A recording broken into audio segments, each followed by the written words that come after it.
இருக்கீங்க? நல்லா இருக்கீங்களா? சாப்பிட்டீங்களா? சாப்பிடலன்னா சாப்பிட்டா நம்ம வீடியோ பாருங்க. ஓகே, இன்னைக்கு நம்ம வீடியோல என்ன பார்க்க போறோம் அப்படின்னு பாத்தீங்கன்னா, இன்றைக்கி பார்த்தீங்க அப்படின்னா ரேஷன் அரிசியோட நல்லரிசி மிக்ஸ் பண்ணி வீடியோ போடுங்க அப்படின்னு சொல்லிட்டு ரிப்பீட்டடாக கொஞ்சம் பேர் கேட்டிருந்தீங்க. ஸோ அதுக்கான வீடியோ தான் நம்ம இன்றைக்கி பார்க்க போகிறோம். அதுக்கு கூடவே பார்த்தீங்க அப்படின்னா கமெண்ட்ஸில் வந்து நிறைய கமெண்ட்ஸ் வந்துருந்துச்சு. ஸோ எல்லா கமெண்ட்ஸுமே ஒரே வீடியோவில் நான் ஆன்சர் பண்ண முடியாது. ஸோ அதனால் ஒரு சில கமெண்ட்ஸ்க்கு மட்டும் இந்த சம்மந்தமாக இருக்கிறதுக்கு மட்டும் நான் ஆன்சர் பண்ணிடுறேன். இந்த வீடியோவை ஸ்கிப் பண்ணாமல் பாருங்கள். ஏன்னா நீங்கள் கேட்டிருக்க கமெண்ட்ஸுடைய ஆன்சர் கடைசி வரைக்குமே நான் சொல்லிகிட்ருக்கேன். இடையில நீங்கள் கேட்ட கமெண்ட் வந்து ஸ்க்ரீன்ஷாட்டில் போட்டு அதுக்கான ஆன்சர் சொல்லியிருக்கேன். ஸோ மிஸ் பண்ணாமல் பாருங்கள். நீங்கள் கேட்ட நிறைய பேர்த்தோட கமெண்ட்ஸோடைய ஆன்சர் கடைசி வரைக்குமே இருக்கும். மற்ற கமெண்ட்ஸ் எல்லாமே நான் கமெண்ட்ஸ்க்கு ஆன்சர் பண்ணி உங்களுக்கு நான் தனியாக கூடி சீக்கிரம் வீடியோ போடுறேன். அது மட்டும் இல்லாமல் பிஸ்னஸ் வந்து நாங்கள் ஸ்டார்ட் பண்ண போகிறோம், உங்களுடைய பிஸ்னஸ் மாவை பற்றி கொஞ்சம் சொல்லுங்கள், அது மாதிரி வந்து நிறைய பேர் வந்து எனக்கு கமெண்ட்ஸ் வந்துருந்துச்சு. ஸோ அது எல்லா கமெண்ட்ஸுமே இதில் நான் போடல. பட் நான் வந்து கமெண்ட்ஸை மட்டுமே கவர் பண்ணி நான் வீடியோவாக போடுறேன். அதில் வந்து நான் உங்களோட பேரோடு நான் ரீட் பண்ணுறேன். ஸோ அது மட்டும் இல்லாமல் அந்த வீடியோ வந்து ஃபுல்லாகவே நான் வந்து டேரெக்டாக எக்ஸ்பிளைன் பண்ணி நான் வீடியோ போடுறேன். இன்றைக்கான வீடியோவில் பார்த்தீங்க அப்படின்னா அரிசி ரேஷன் அரிசியும் நல்ல அரிசியும் கலந்து எப்படி வந்து நம்ம அரிசி சூஸ் பண்ணணும் அப்படின்றதும் இந்த வீடியோவில் நம்ம பார்த்துடலாம். ரேஷன் அரிசி யூஸ் பண்ணுறவங்க வந்து கேட்டிருக்கீங்க, ஸோ குண்டரிசி யூஸ் பண்ணணுமா நெட்டரிசி யூஸ் பண்ணணுமா அப்படின்லாம் கேட்டிருக்கீங்க. அரிசி வந்து எப்படி சூஸ் பண்ணணும் அப்படிங்கிறதையுமே நம்ம இதில் பார்க்கலாம். அதுக்கப்புறமா இட்லியில் வந்து நடுவில் மட்டும் ஹார்டாக வருது, ஸோ என்ன பண்ணுறது அப்படின்னு சொல்லி கேட்டிருக்கீங்க. இட்லியில் வந்து நடுவில் மட்டும் ஹார்டாக வருதுன்னா அதுக்கு ஒரு 2 ரீசன் இருக்குது. ஒன்று வந்து உங்களோட அரிசி உளுந்தில் ஏதாவது ஒரு ஃபால்ட் இருக்கலாம். ஸோ அது வந்து ஏதாவது சரியில்லாமல் இருக்கலாம்.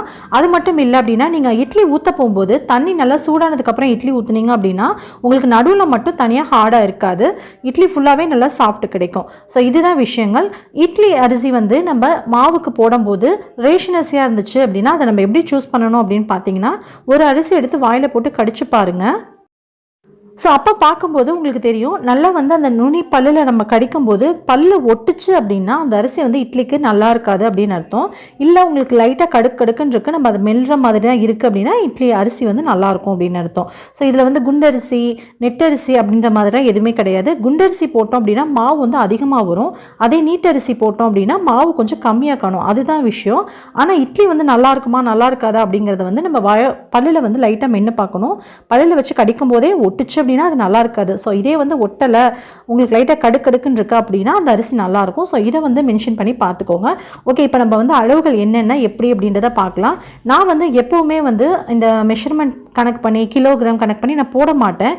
என்னுடைய உலக்கு இருக்குல்ல, இந்த உலக்கில் தான் நான் போடுவேன்.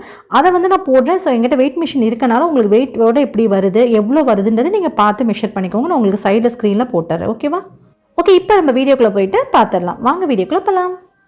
இப்போ பார்த்தீங்க அப்படின்னா ஒரு உலக்கு எடுத்திருக்கேன் இல்லையா, இந்த உலக்கில் வந்து 1.25 உலக்கு அளவுக்கு நான் வந்து ரேஷன் அரிசி எடுத்துக்கிறேன். ரேஷன் அரிசியில் வந்து அந்த லைட்டாக பழுப்பு நிறமாக இருக்கிறது அது மாதிரி எல்லாம் நான் எதுவுமே க்ளீன் பண்ணலை. ஜஸ்ட்டு வந்து இப்போ நமக்கு ரேஷனில் கொடுக்கக்கூடிய அரிசியில் வந்து கல் மண் தூசிலாம் அதிகம் வரதில்லை. அப்படியே இருந்தால் கூட நம்ம நல்லா கழுவும் போது போயிடும். சப்போஸ் கல் இருக்குது அப்படின்னா நீங்கள் அரிச்சு தான் யூஸ் பண்ணணும். நான் வந்து எனக்கு கல்லெல்லாம் இல்லை அப்படின்றனால நான் அப்படியே தான் யூஸ் பண்ணேன். இப்போ பார்த்தீங்கன்னா 1.25 அளவுக்கு, அதாவது 1.5 இல்லை 1.5க்கு கீழே கொஞ்சம் குறைவாக 1.25 அளவுக்கு உலக்கு வந்து நான் வந்து ரேஷன் அரிசி யூஸ் பண்ணிக்கிறேன். எந்த அளவுக்கு நம்ம ரேஷன் அரிசி எடுத்துக்கிறோமோ சேம் அதே அளவுக்கு நல்லரிசி எடுத்துக்கலாம்.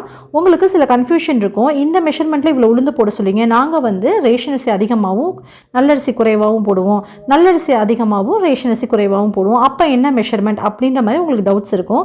ஸோ அதையுமே நான் இதுக்கப்புறம் நான் உங்களுக்கு கிளியர் பண்ணுறேன். ஸோ இப்போ வந்து இந்த மெஷர்மெண்ட்டை பார்த்துடலாம். இப்போ பார்த்தீங்கன்னா 1.25 அளவுக்கு 1.25 உலக்கு அளவுக்கு ரேஷன் அரிசி போட்டேன் இல்லையா, 1.25 அளவுக்கு நல்லரிசி போட்டுக்கலாம். இப்போ இதை ரெண்டையுமே போட்டுட்டு நான் உங்களுக்கு எவ்வளோ வருதுன்றதை நீங்கள் இதில் பாருங்கள், மெஷர் பண்ணியிருக்கேன், நான் அதில் உங்களுக்கு காமிக்கிறேன்.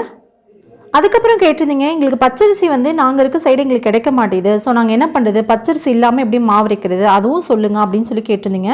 பச்சரிசி வந்து கம்பல்சரி சேர்க்கணும் அப்படின்ற எந்த அவசியமுமே கிடையாது. பச்சரிசி சேர்க்கக்கூடிய காரணம் பார்த்தீங்கன்னா மாவு கொஞ்சம் சீக்கிரம் புளிக்கும், அதுக்கப்புறமா பார்த்தீங்கன்னா இட்லி நல்லா கலராக ஒயிட்டாக கிடைக்கும் அப்படின்றதுக்காக பச்சரிசி சேர்க்குறோம். அதுலேயே நம்ம தோசை ஊற்றும் போது தோசை நல்லா மொறுமொறுப்பாக கிடைக்கும் அப்படின்றதுக்காக தான் நம்ம பச்சரிசி சேர்க்குறோம். நான் இன்றைக்கி உங்களுக்கு பச்சரிசி சேர்க்காமலே உங்களுக்கு வெறும் புழுங்கல் அரிசி அதுக்கப்புறம் ரேஷன் அரிசி மட்டுமே சேர்த்து உங்களுக்கு எப்படி மாவரைச்சி அதில் இட்லி ஊற்றினா எப்படி வருதுன்றதை நான் இன்றைக்கி உங்களுக்கு காமிக்க போகிறேன். பாருங்கள், அரிசி வந்து இந்த அளவுக்கு இருக்குது அப்படின்றத பாருங்கள். 1 கிலோவுக்கும் கொஞ்சம் கூட, ஒரு 150க்கு கொஞ்சம் மேலே அது மாதிரி இருக்குது. கிட்டத்தட்ட 1 கிலோ 150 கிராம் அப்படின்னு நம்ம கணக்கு வச்சுக்கலாம். ஸோ அதுதான், அவ்வளோதான் இருக்குது. இப்போ வந்து நம்ம உளுந்து வந்து எவ்வளோ சேர்க்குறது அப்படிங்கிறத நம்ம பார்க்கலாம். இப்போ பாத்திரம் வச்சுட்டு இப்போ பார்த்தீங்க அப்படின்னா நான் டேரில் வச்சு நான் 0 ஆக்கிட்டேன். இதுக்கப்புறம் நான் உளுந்து வந்து மெஷர் பண்ணிக்க போகிறேன்.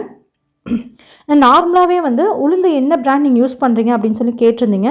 எங்கள் சைடு யூஸ்வலாக எங்களுக்கு இதுதான் கிடைக்கும், அக்ஷயா அப்படின்ற பிராண்ட் கிடைக்கும். உங்கள் சைடு உங்களுக்கு என்ன கிடைக்குதோ நீங்கள் தாராளமாக யூஸ் பண்ணிக்கலாம். ஆனால் முடிஞ்ச வரைக்கும் நல்ல பிராண்டடான நல்ல உளுந்தாக பார்த்து போடுங்க. அதுதான் இட்லிக்கு ரொம்ப நல்லாயிருக்கும். ஏன்னா நம்ம சேர்க்குற அரிசியுமே வந்து அதுன்றனால, ரேஷன் அரிசின்றனால நம்ம வந்து உளுந்தாக கொஞ்சம் பிராண்டடாக யூஸ் பண்ணணும். அதுக்கப்புறம் பாருங்கள், உளுந்து வந்து நம்ம 1/4 விளக்கு, அதாவது அரை விளக்குக்கு குறைவாக வந்து போட்டிருக்கேன். 1/4 விளக்கு கொஞ்சம் கூட போட்டிருக்கேன். இவ்வளோ தான் மெஷர்மெண்ட்டுங்க. நான் வந்து 3 விளக்குக்கு வந்து 1/4 விளக்குக்கு கொஞ்சம் கூட போட்டிருக்கேன். இவ்வளோ தான் மெஷர்மெண்ட். இப்போ பாருங்கள், மொத்தமே வந்து 150 கிராம்குள்ளே தான் வந்து நமக்கு உளுந்து வரப்போகுது. இது கூட நம்ம 1 ஸ்பூன் அளவுக்கு வெந்தயம் சேர்க்க போகிறோம். இப்போது கிட்டத்தட்ட அதில் ஒரு 1/4, அதில் அதுக்கப்புறம் ஒரு 1/4.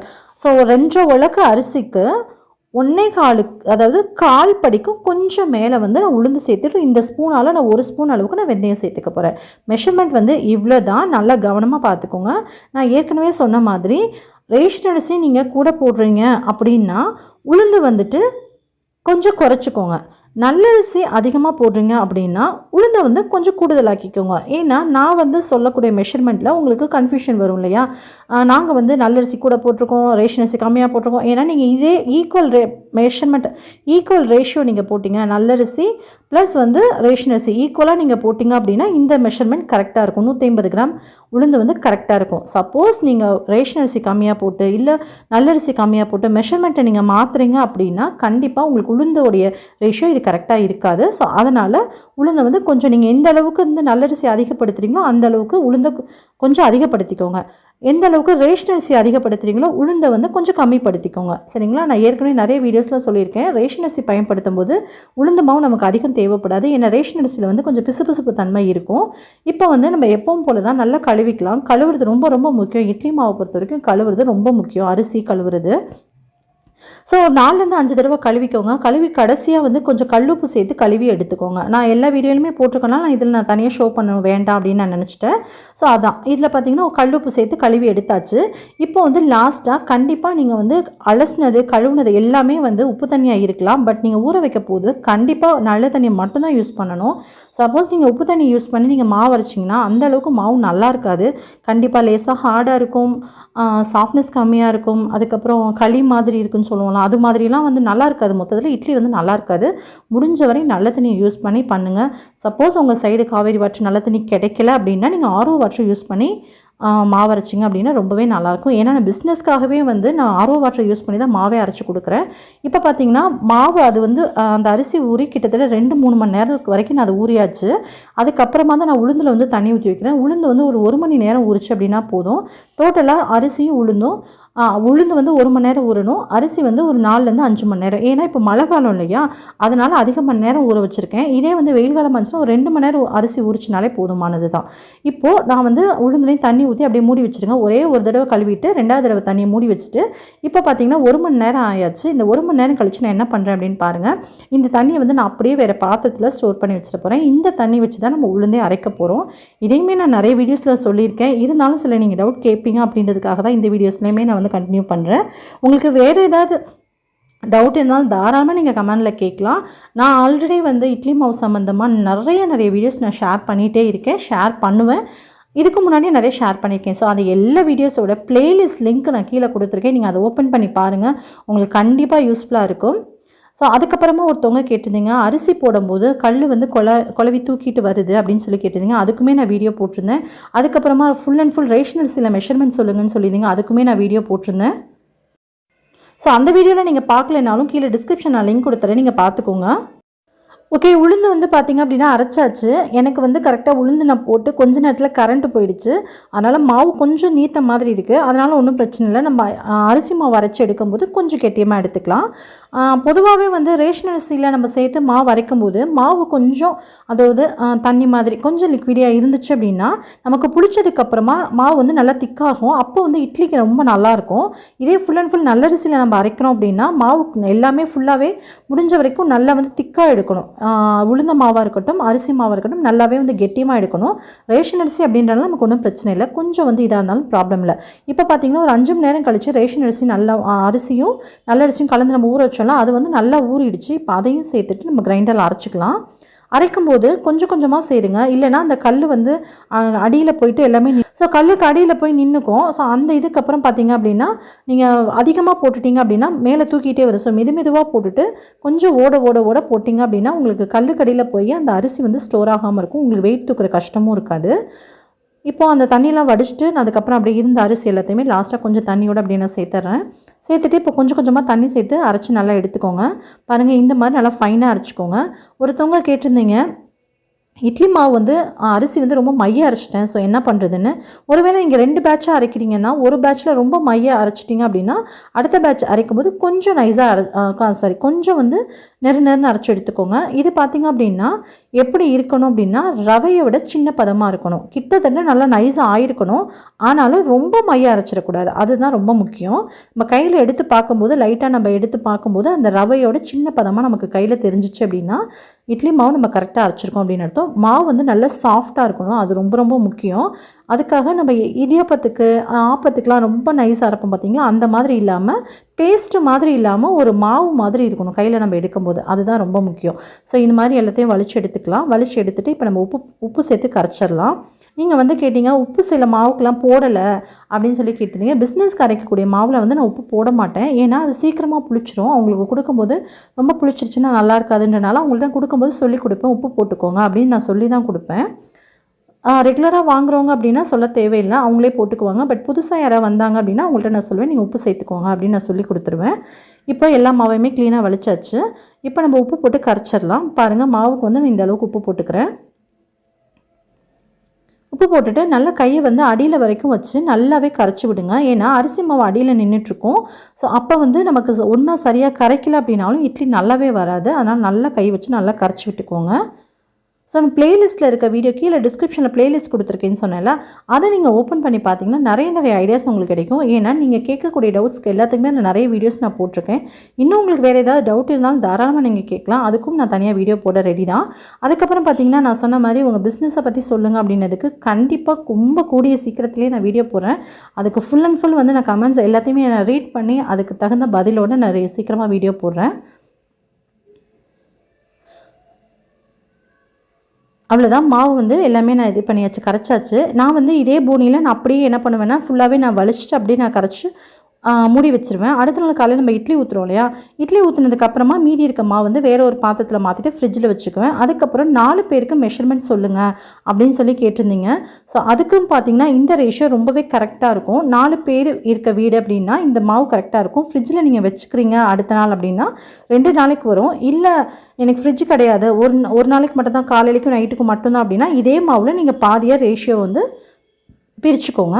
இப்போ நெக்ஸ்ட் மார்னிங் நம்ம பார்க்குறோம் எப்படி இருக்குது அப்படின்னு சொல்லிட்டு. ஸோ ரேஷியோ வந்து இதுதான். நம்ம இப்போ போட்டிருக்கிறது வந்து கரெக்டாக இருக்கும். 2 நாளைக்கு 4 பேர் சாப்பிட்றது கரெக்டாக இருக்கும். நீங்கள் ரேஷியோ வந்து இதிலே பாதியாக போட்டுக்கிட்டீங்க அப்படின்னா உங்களுக்கு ஒரே நாளுக்கு காலையிலைக்கும் நைட்டுக்கும் சரியாக இருக்கும். இப்போ பாருங்கள், மாவு நல்லா மேலே வந்திருக்கு. பாத்திரம் பெரிய பாத்திரம் அப்படின்றனால நல்லா மேலே வந்தது உங்களுக்கு அதிகமாக தெரியல, உள்ளாப்பில் வந்திருக்கு. இங்கே பாருங்கள், உங்களுக்கு எடுக்கும் போது கலக்கும் போது நல்லா தெரியும் மாவு இந்த அளவுக்கு நல்லா புளிச்சு வந்திருக்குன்னு. இப்போ நம்ம இட்லி ஊற்றிடலாம்.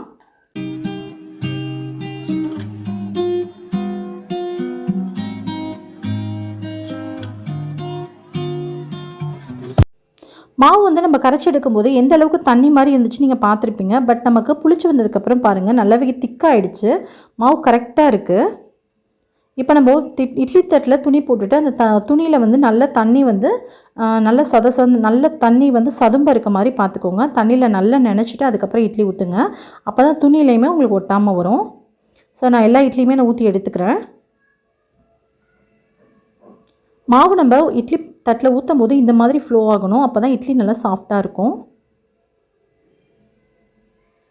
நான் உங்களுக்கு கூடிய சீக்கிரம் நல்லரிசியும் ரேஷன் அரிசியும் கலந்து தோசை பேட்டர் எப்படி வந்து ஊற்றணும் அதுக்கான ரேஷியோ வீடியோ நான் சீக்கிரமாக போடுறேன். எனக்கு கீழே கமெண்ட்டில் எனக்கு கேட்டிருந்தீங்க தோசைக்கான பேட்டர் ரேஷியோ சொல்லுங்கள் அப்படின்னு சொல்லிட்டு. நீங்கள் இதே மாவில் தோசை ஊற்றணும்னு நீங்கள் நினச்சிங்கன்னா இது கூட வந்து ஒரு 2லேருந்து 3 ஸ்பூன் அளவுக்கு கடலை மாவு சேர்த்துக்கோங்க. 1 ஸ்பூன் அளவுக்கு சுகர் கூட சேர்த்துட்டு நீங்கள் தோசை ஊற்றி பாருங்கள். ரொம்ப ரொம்ப ரொம்ப சூப்பராக நல்லா சிகப்பாக தோசை வரும். நல்லா நீங்கள் கேட்ட மாதிரி முறுமுறுப்பாகவும் நல்லா கலராகவும் தோசை வரும். இட்லி எல்லாத்தையுமே நம்ம ஊற்றி எடுத்துட்டோம். தண்ணி நல்லா கொதிச்சதுக்கப்புறமா இட்லி பாத்திரத்துக்குள்ளே வைங்க. அப்போ தான் வந்து இட்லி நல்லாயிருக்கும். நான் ஏற்கனவே சொன்ன மாதிரி நடுவில் ஹார்டாக இல்லாமல் ஃபுல் இட்லியுமே உங்களுக்கு நல்லா சாஃப்டாக கிடைக்கும். பாருங்கள், இட்லி 2 இட்லிக்கு நடுவில் ஒரு இட்லி வர மாதிரி அதையும் பார்த்து வைங்க. நான் ஒவ்வொரு வீடியோலையுமே இது எல்லாமே நான் எக்ஸ்பிளைன் பண்ணிட்டு தான் இருக்கேன்.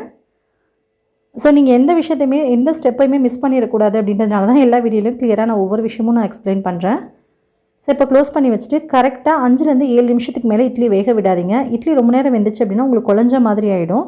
அதே மாதிரி அடித்தட்டு இட்லி வந்து குழஞ்சு போகுது அப்படிமா சொல்லியிருக்கீங்க. அதுக்கு வந்து ஒரு முக்கியமான ரீசன் பார்த்தீங்கன்னா தண்ணி வந்து அடியில் வந்து அதிகமாக வச்சிட்டிங்க அப்படின்னா அடியில் உள்ள தட்டில் உள்ள இட்லி வந்து சீக்கிரம் குழஞ்சி போயிடும். உங்களுக்கு நான் இப்போ எடுத்து காமிக்கிறேன் பாருங்கள். இந்த இதில் வர இட்லி வந்து குழஞ்சிருக்காது, கரெக்டாக தான் இருக்குது. தண்ணி வந்து கரெக்டாக வைங்க. அதே மாதிரி வேகிற டைமும் கரெக்டாக இடுங்க. உங்களுக்கு அடியில் உள்ள தட்டில் உள்ள இட்லி வந்து குழையாமல் வரும். இப்போ ஃபுல்லாக தண்ணி தெளிச்சுக்கோங்க. தண்ணி தெளிச்சுட்டு எடுத்திங்க அப்படின்னா இட்லி வந்து ஒட்டாமல் வரும் துணியில். இப்போ நான் அப்படியே வேறு ஒரு பாத்திரத்துக்கு எடுத்துகிட்டு போய் மாற்றிடுறேன். இப்போது நான் இதை தட்டில் மாற்றிட்டு நான் உங்களுக்கு அடித்தட்டு இட்லி எப்படி இருந்துச்சு அப்படின்றதையும் நான் இது வீடியோ எண்ணில் நான் ஷோ பண்ணுறேன். அதையும் பாருங்கள். தண்ணி இந்த அளவுக்கு நம்ம தெளிக்கிறதுனால இட்லி வந்து கொலன்னு ஆகிடும் அப்படின்லாம் நீங்கள் நினைக்க வேண்டாம். அதெல்லாம் எதுவுமே ஆகாது. ஏன்னா அந்தளவுக்கு ஹீட் இருக்கு இல்லையா, ஸோ அதனால் கரெக்டாக இருக்கும். பாருங்கள், துணியில் ஒட்டாமல் எவ்வளோ கிளியராக சூப்பராக வருதுன்னு சொல்லிட்டு. இட்லியுமே அவ்வளோ சாஃப்டாக இருக்குது. நம்ம ரேஷன் அரிசி கலந்து இந்த இட்லி ஊற்றிருக்கோன்னா கண்டிப்பாக யாருமே நம்ப மாட்டாங்க. ஏன்னா நம்ம வெறும் ரேஷன் அரிசிலே வந்து இந்த அளவுக்கு இட்லி சூப்பராக ஊற்றிருந்தோம். இதை நம்ம கலந்து தான் ஊற்றுறோன்றப்ப இட்லி நல்லா தான் வரும், ஒன்றுமே பிரச்சனை இல்லை. நீங்கள் அரைக்கிற ஸ்டெப் மட்டும் ஒவ்வொரு ஸ்டெப்பையும் கவனமாக பார்த்தாரீங்க. உங்களுக்கு வேறு ஏதாவது டவுட் இருக்குது அப்படின்னாலும் கீழே கமெண்ட்டில் தாராளமாக கேளுங்க. இதுக்கு முன்னாடி நான் போட்டிருக்க வீடியோஸையும் விசிட் பண்ணி பாருங்கள். அதுலேருந்து உங்களுக்கு நிறைய இன்ஃபர்மேஷனும் கிடைக்கும்.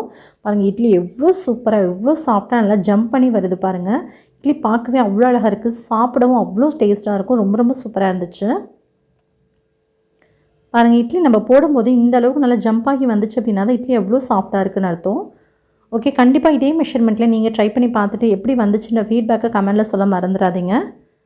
நான் ஏற்கனவே சொன்ன மாதிரி நிறைய வீடியோஸில் நான் ஷேர் பண்ணியிருக்க மாதிரி நீங்கள் இட்லிக்கு ரேஷியோ வந்து முக்கியம்தான், இல்லை நான் சொல்லலை. அதே மாதிரி நீங்கள் அரைக்கக்கூடிய தண்ணி வந்து சரியான தண்ணியான்னு பார்த்துக்கோங்க. இட்லி அரிசி உளுந்து எல்லாமே கரெக்டான நல்ல அரிசி தானா, நல்ல உளுந்து தானா, நல்ல தண்ணி தானா, நம்ம அரைக்கிறது சரி தானா, ஒவ்வொரு ஸ்டெப்பையும் பார்த்து செய்யுங்க. இட்லி கண்டிப்பாக சூப்பர் சாஃப்டாக வரும். ஓகே, நம்ம இதை பார்த்துட்டோம். இப்போ அடித்தட்டு இட்லி எப்படி இருக்குது அப்படின்றத நான் அதையும் எடுத்துகிட்டு வந்துடுறேன். அதையும் பாருங்கள். இட்லி வந்து நடுவில் ஹார்டாக வருது அப்படின்னு சொல்லியிருந்தீங்க. பட் நம்மளோட இட்லியில் பாருங்கள் எந்த இடமே ஹார்டாக இல்லை. அதுக்காக தான் நான் ஃபுல்லாகவே ஓப்பன் பண்ணி நான் காமிச்சிருக்கேன். இப்போது அடித்தட்டு இட்லியை பார்க்கலாம். இங்கே பாருங்கள், அடித்தட்டு இட்லி நான் எடுத்துகிட்டு தண்ணி ஊற்றுனது மட்டும்தான் அந்த சைடு ஃபுல்லாகவே இருக்குது. வேறு எதுவுமே இல்லை. கொஞ்சம் கூட குலையில பாருங்கள். இட்லி நல்லா சாஃப்டாக சூப்பராக தான் வந்திருக்கு. இதையுமே நான் பிளேட்டில் கொட்டி காமிக்கிறேன். இதே பிளேட்லேயே நான் கொட்டி காமிக்கிறேன் பாருங்கள். நான் தண்ணி தெளித்து எடுத்துகிட்டு வந்ததுனால அந்த தண்ணி மட்டும்தான் அதில் இருக்குது, வேறு எதுவுமே அதில் இல்லை.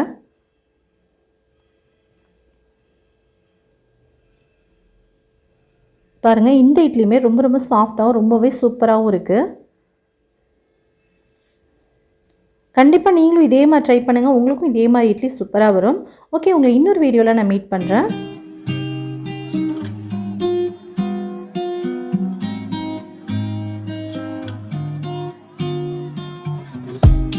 அதுக்கப்புறம் பார்த்தீங்கன்னா சத்யா கவின் அப்படின்ற சிஸ்டர் டைப் பண்ணதுக்காகவே உங்களுக்கு பெரிய நான் தேங்க் பண்ணணும். பெரிய கமெண்டாக போட்டிருக்கீங்க. அதே ஒரே கமெண்டில் நிறைய கொஸ்டின் கேட்டிருக்கீங்க. உங்களுக்கான வீடியோ நான் தனியாகவே நான் போஸ்ட் பண்ணுறேன். நீங்கள் தான் வந்து பச்சரிசி சேர்க்காமல் எப்படி மாவு அரைக்கணும்னு கேட்டிருந்தீங்க. அந்த கொஸ்டினுக்கும் ஆன்சர் இந்த வீடியோவில் நான் கிளியர் பண்ணிட்டேன்னு நினைக்கிறேன். அது மட்டும் இல்லை, கஸ்தூரி மீனா அப்படிங்கிறவங்க மாவு அரைச்சி விற்கிற என்ன அளவு சொல்லுங்கன்னு போட்டிருக்கீங்க.